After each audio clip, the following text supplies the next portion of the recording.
नमस्कार, एनडीटीवी में आपका स्वागत है। मैं हूं संकेत उपाध्याय। चुनावी यात्रा करते करते करते पश्चिम से हवा का रुख देखते देखते देखते अब हम थोड़ा सा ईस्ट की तरफ आ रहे हैं। अलग अलग शहरों में और खबर करने के साथ साथ जो उस शहर का, कस्बे का युवा वर्ग है, उसके दिल में क्या है ये जानना बहुत जरूरी है और इसमें थोड़ी सी खास रुचि भी है हम लोगों की। एक तो थोड़ा सा खुद भी यंग महसूस करते हैं जब यंग लोगों के साथ रहें। तो आप सब लोगों का बहुत बहुत स्वागत एनडीटीवी में। पहले शुरू करते हैं। देखिए, बन मस्का और चाय तो आई गई है, ये भी खाते खाते थोड़ा सा फ्रेंच फ्राइज भी है। मैं आप लोगों से पूछना चाहता हूँ, ये बिल्कुल भी नहीं पूछूंगा कि आप किस पार्टी का समर्थन कर रहे हैं, लेकिन आपके हिसाब से चुनाव में मुद्दे क्या हैं? मैं फर्स्ट टाइम वोटर हूँ, तो मेरे हिसाब से जो मेन वो होने चाहिए टॉपिक्स इस बार, वो होने चाहिए एजुकेशन और हेल्थ पे, क्योंकि हमने कोविड में बहुत ज़्यादा हेल्थ को लेके देखा कि बहुत ज़्यादा दिक्कत हो रही थी हमें। तो एजुकेशन भी बहुत सफ़र किया बच्चों ने, जो विलेज एरिया के बच्चे हैं वो एजुकेशन पे बहुत सफ़र कर रहे थे। तो मेरे हिसाब से एजुकेशन और हेल्थ बेसिक टॉपिक्स होना चाहिए। मैं इस बार पहली बार वोट करूंगा, तो मैं मैनिफेस्टो इस बार गवर्नमेंट जो भी अपकमिंग गवर्नमेंट होगी उससे ये चाहता हूँ कि वो थोड़ा सा डेवलपमेंट को स्टॉप करके एजुकेशन पे फोकस करे। जैसे कि इलाहाबाद यूनिवर्सिटी है, एक टाइम पे कहते हैं बहुत टॉप 3 में आती थी, टॉप 2 में आती थी, बट धीरे धीरे वो उसकी एजुकेशन जो दी जा रही है वो कम हो रही है। 60 to 70% पीपल वहाँ जो आ रहे हैं वो पॉलिटिकल और एक एजेंडा लेके आ रहे हैं पॉलिटिकल्स का।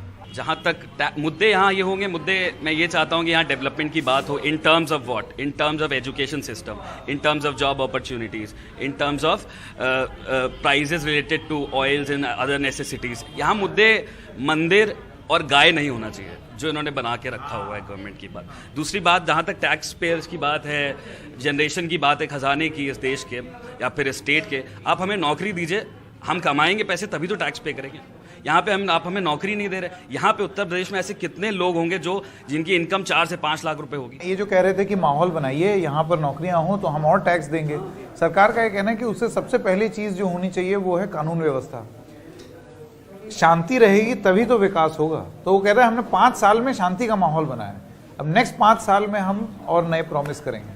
सर, जो कथित तौर पे सरकार का दावा है शांति व्यवस्था का, कानून व्यवस्था का, मैं माफ़ी चाहता हूँ, वो इस तरह का हो कि यूपी की लेंथ और ब्रेथ तक वो फैले और जो भी डेवलपमेंट है वो नोएडा तक ही ना रुक जाए।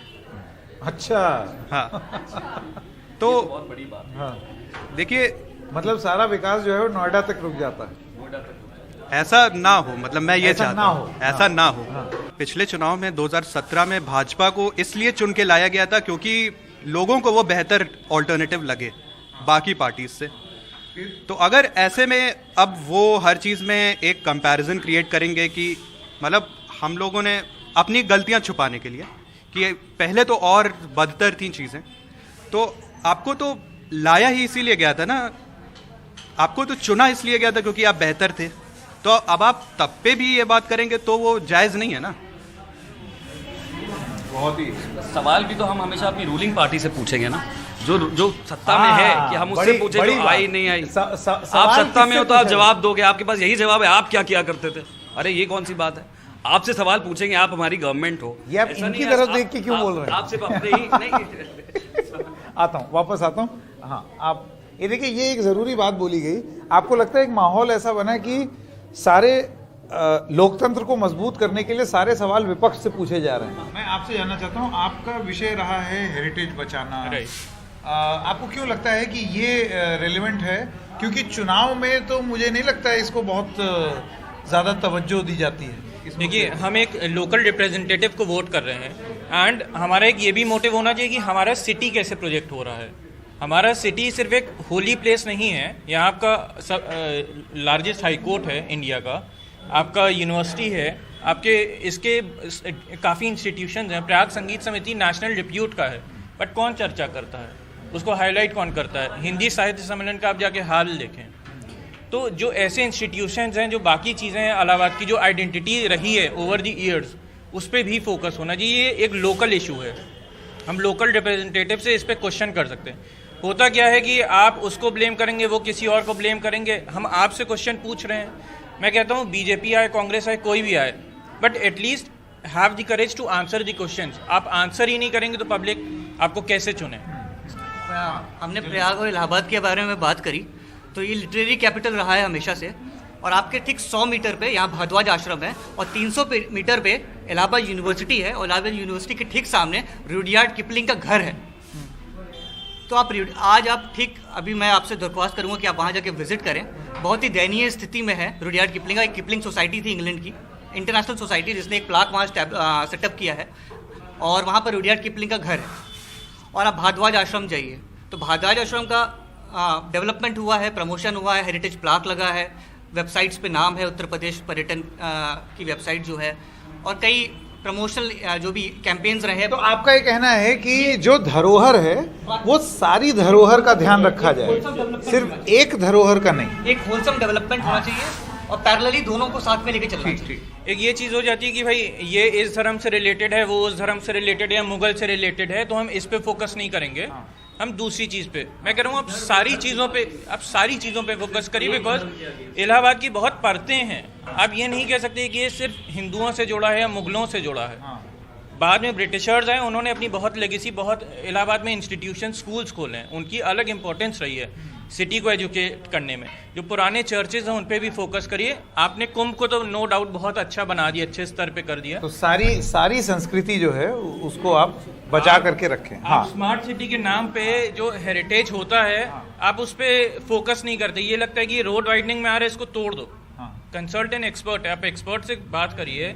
वडोदरा में, सूरत में बहुत एग्जांपल्स मिलेंगे जहाँ हेरिटेज भी बचा है, सिटी का डेवलपमेंट भी हुआ है। मुंबई बहुत एक सड़क चौड़ीकरण के चक्कर में आप सब कुछ एकदम तोड़ते हुए ना चले जाए। हेरिटेज को मत बिगाड़िए। जो टैक्स का पैसा जिस तरह से यूज नहीं सही हो पा रहा है यूपी में, क्योंकि जिस तरह से अरविंद केजरीवाल दिल्ली के एज अ सीएम उन्होंने टैक्स का पैसा यूज किया है जिस तरह से दिल्ली में। देखिए दिल्ली की ज़्यादातर 4 से 5%, दिल्ली की 4 से 5% पॉपुलेशन ही टैक्स पेयर है, ठीक है, और उनके टैक्स से ही गरीबों का वो चलता है। जो आज बिजली फ्री कर रहे हैं तो वो एक फाइनेंशियली अमीर लोग हैं, उन्हीं के टैक्स से ही तो सबसे ज़्यादा न्यूट्रलाइज। ऐसी बात नहीं कि केवल दिल्ली गवर्नमेंट कर रही है, हिंदुस्तान के 5% टैक्स पेयर, वो उनका सारा टैक्स हर एक अच्छी जगह पे ही जा रहा है। इससे पहले आप देखेंगे मायावती की सरकार में केवल लखनऊ में काम हुआ और कहीं भी नहीं काम हुआ। अखिलेश यादव के टाइम पे क्या हुआ कि केवल वो मस्जिद की दीवारें बनी है, ठीक है, और कहाँ काम हुआ है इससे पहले? अरविंद केजरीवाल ने जिस एक एग्जाम्पल दिया है सर कि इस तरह से ऐसा काम हो सकता है कि टैक्स का पैसा, क्योंकि टैक्स से पैसा कम नहीं होता, टैक्स से पैसे बहुत पैसे आते हैं। हाँ। जिससे हमारे अब उन्होंने सीधा साधा एग्जाम्पल दिया है, जिस तरह से उन्होंने दिल्ली में गवर्नमेंट स्कूल, अस्पताल। वो बात सही है, लेकिन उनके ऊपर आरोप ये भी लगा, इधर दे दीजिए मैं, उन लोगों के उनके ऊपर आरोप ये भी लगा है कि वो उन्होंने बहुत सारा पैसा जो है वो एड और होर्डिंग में उड़ा दिया। इससे पहले की चर्चा जारी रखें भाई, सब लोग एक एक चाय उठा लें। मेरी एक तो हो चुकी है, एक और मैं पीऊंगा।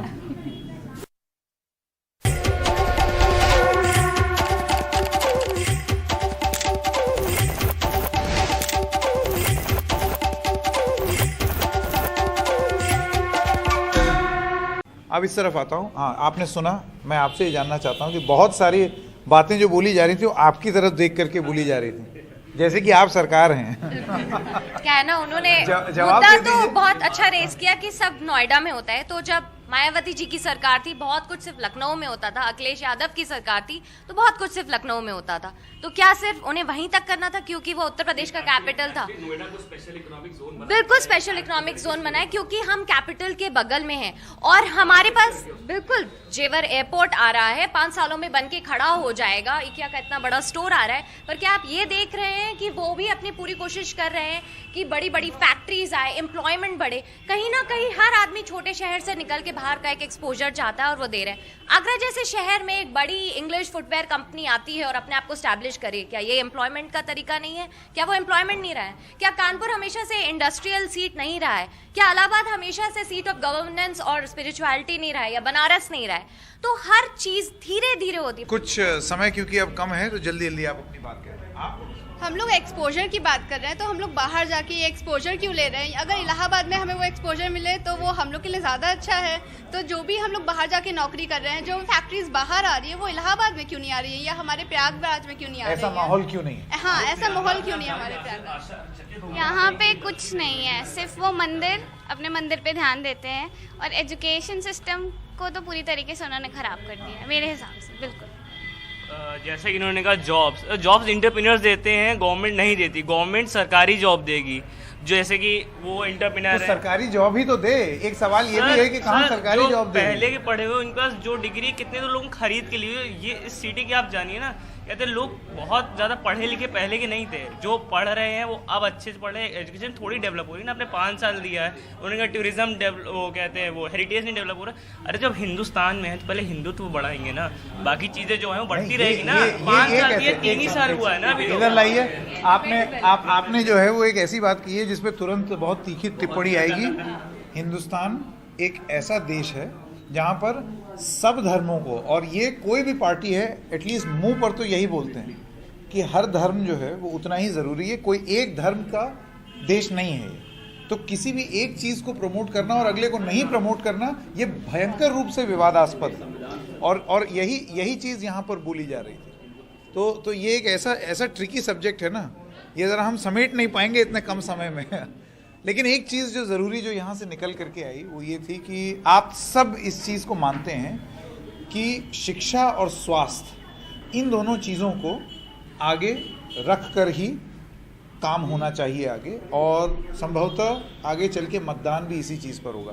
उत्तर प्रदेश जाना नहीं चाहता है इस तरीके से मतदान करने के लिए, लेकिन आपकी बात सुन करके ऐसा महसूस होता है कि हो सकता है ऐसा हो, चाहे इस चुनाव में या आगे। आप सब लोगों का बहुत बहुत धन्यवाद हमारे साथ जुड़ने के लिए। Thank you.